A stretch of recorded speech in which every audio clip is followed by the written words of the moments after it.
Hello and welcome to TV Africa News, and thank you for always joining us. This is Africa Today. My name is Najima Lima, but first are the headlines. Oulanyah was young but made a big impact in no time, says Museveni. President Museveni promotes 76 UPDF officers. Burkina Faso's ex-president Compaore sentenced to life over Sankara's murder. In sports, Gadaffi agreed terms with Wasswa Bbosa as new coach. A warm welcome once again. Now the news in detail. President Museveni has described the deceased former Speaker of Parliament, Jacob Oulanyah, as a great cadre of the ruling NRM party who used his talents well to benefit the country. We have more. Museveni told mourners on Wednesday at the Kolo Independence Grounds that Oulanyah was young but had already made impact, adding that as NRM, they started dealing with him when he was the chairperson of the Parliamentary Legal Committee, although he was still in UPC, but they noticed him and saw that he had potential.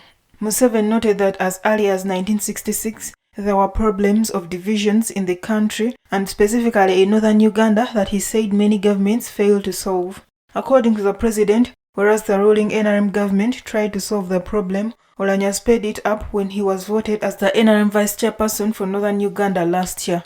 The president also warned against tribalism that had started to manifest itself following Oulanyah's death. Museveni said Oulanyah used his talents very well and that his death is a big loss to the country. The Speaker of Parliament, Anita Among, described his predecessor Oulanyah as a man of many attributes.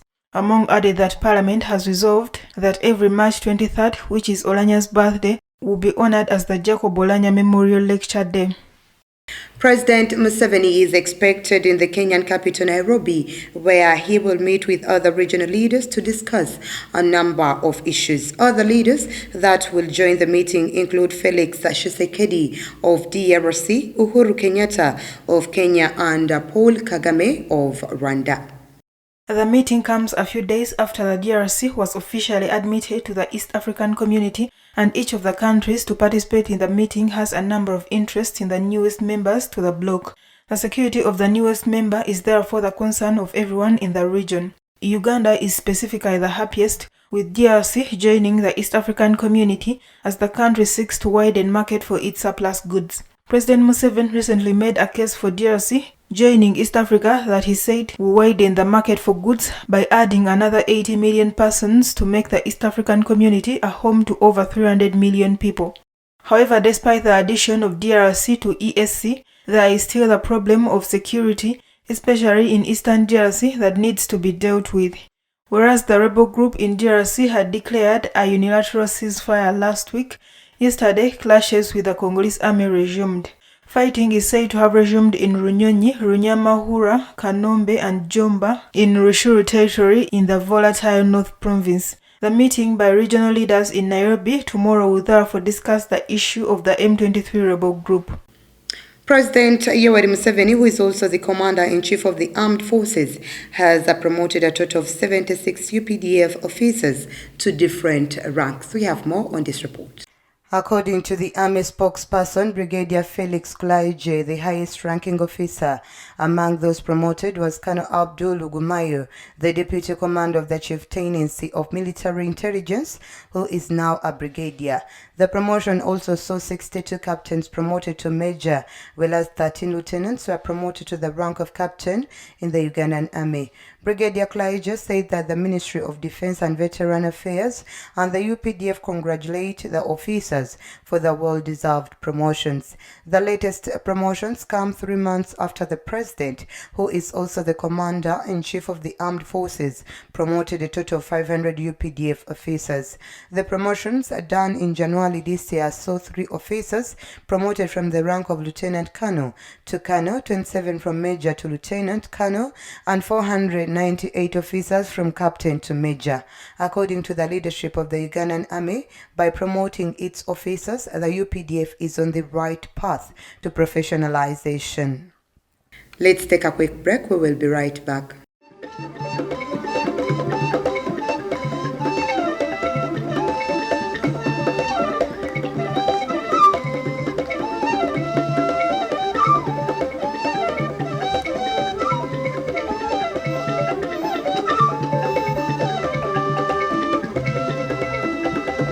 Welcome back. You're still watching TV Africa News, The Right to Know. Burkina Faso's former president Blaise Compaore was sentenced in absentia to life in jail over his role in the 1987 murder of the country's revolutionary folk hero Thomas Sankara by a military court on Wednesday, wrapping up a long-awaited trial that was disrupted by a coup.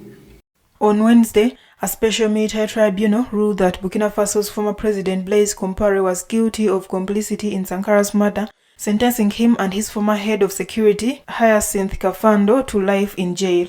General Gilbert Diendere, one of the commanders of the army during the 1987 coup, and the main defendant present at the trial, was also sentenced to life.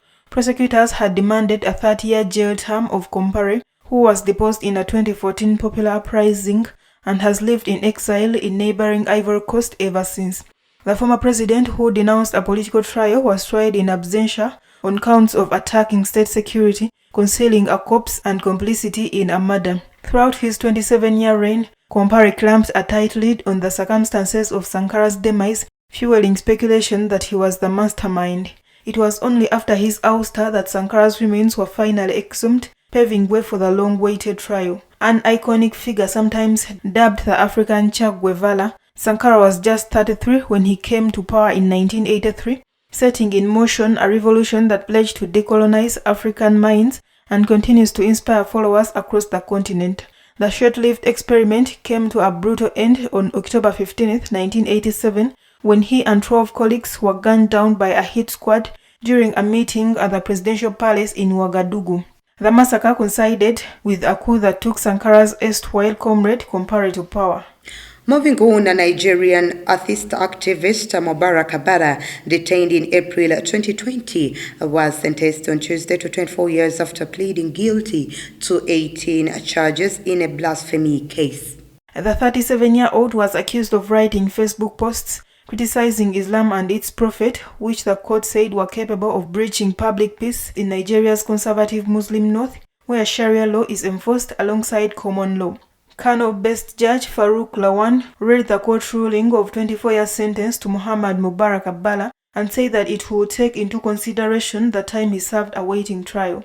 His lawyer James Ibol objected to the guilty plea and asked the judge if he could talk to his client, a request that was accepted to find out whether his client understood the implication of his plea.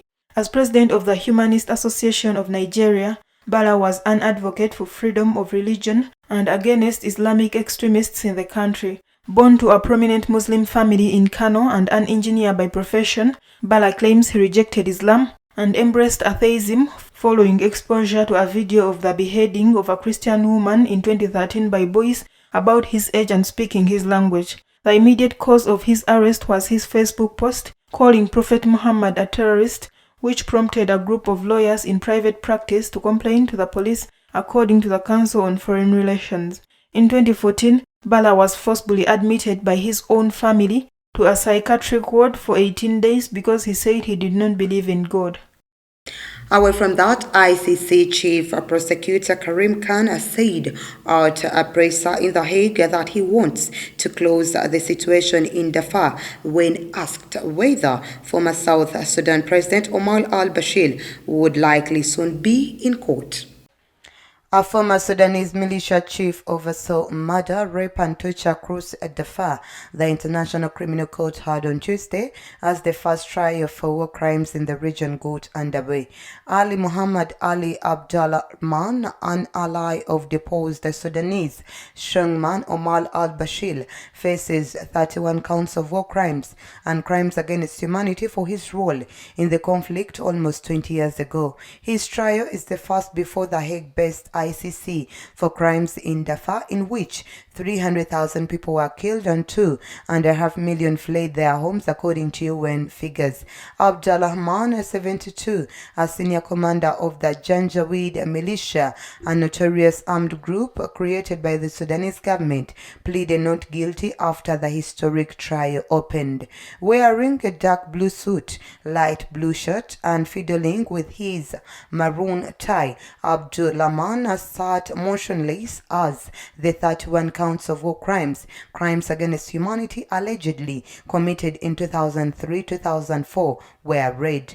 The long charge sheet describes acts of murder, rape, torture, and pillaging. Fighting broke out in Darfur when black African rebels, complaining of systematic discrimination, took up arms against Bashir's Arab-dominated regime. Khartoum responded by unleashing the Janjaweed, a force drawn from among the region's nomadic tribes. Rights groups described it as a deliberate campaign of ethnic cleansing targeting the Fa, Masalit, and Zagawa ethnic groups. In response to the soaring prices of certain commodities, the Malagasy government has now frozen the prices of several essential products such as sugar, flour, rice, oil, gas, and cement. The products, mostly imported, will now be available at lower rates in order to curb the price hike. The COVID crisis and now the war in Ukraine pose great difficulties for transit workers. The prices of fuel, but also of basic necessities, are soaring on the stock markets. The FAO, Food and Agriculture Organization of the United Nations, estimates that this inflation is only just beginning. It believes that soaring energy costs and therefore maritime freight costs will cause the cost of food products to soar. Vulnerable countries dependent on exports and imports, such as Madagascar, are threatened with an unprecedented food crisis. Let's once again take a quick break. We will be right back.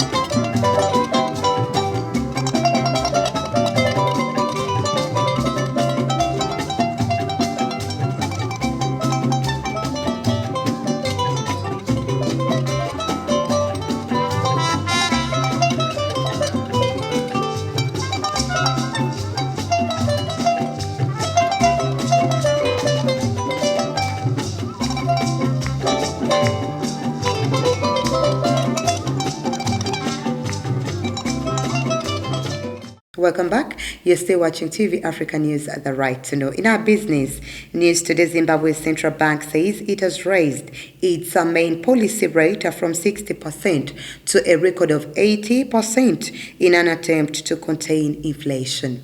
Speaking in a nationally televised speech on Monday night, South Africa President Cyril Ramaphosa said that while the pandemic is not over and while the virus remains among them, these conditions no longer require that they remain in a national state of disaster. Sports venues can take up to 50% of capacity with people who show proof of vaccination or a negative PCR test done within 72 hours. The government used the state of disaster to impose some of the world's toughest COVID-19 restrictions, including bans on the sales of alcohol and cigarettes and a night curfew. South Africa, with 60 million people, has been hardest hit by the virus in the continent. More than 100,000 people have died from the disease in the country, which has recorded more than 3.7 million infections since 2020. President Ramaphosa said that they will still be required to wear a face mask in an indoor public space,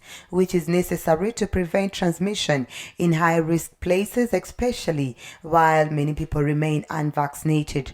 Opposition parties, which have been pressuring the government to lift the state of disaster, have widely welcomed the government's decisions.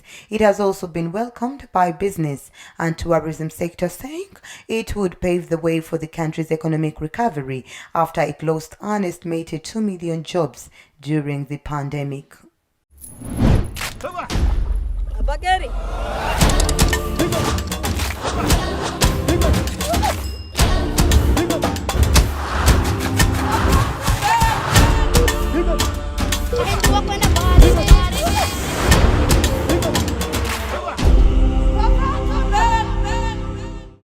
In our health news today, South Africa on Tuesday ended its national state of disaster. The legal framework used for 2 years to impose restrictions to combat the pandemic. South African sports fans can now return to stadiums in large numbers to watch soccer, rugby and cricket matches.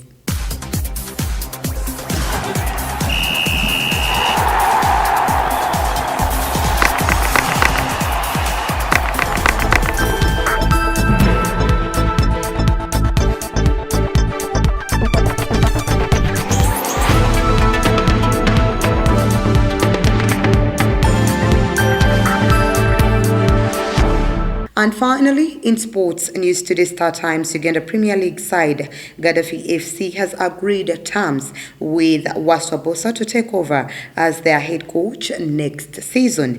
Bbosa will be tasked with assembling a new squad that can compete for titles. Bbosa has been without a club since he was axed by Express FC on February 14th, and despite being linked to a return to AC Villa, it is in the ginger-based side that have won the race for his signature. The Soldier Boys have enjoyed a strong first season in the top flight and currently sit 8th on the league table with 7 games of the season to play. Despite constant managerial changes, Gadaffi has constantly competed in the top half of the table and feel that they can improve on their standards and compete closer to the front runners.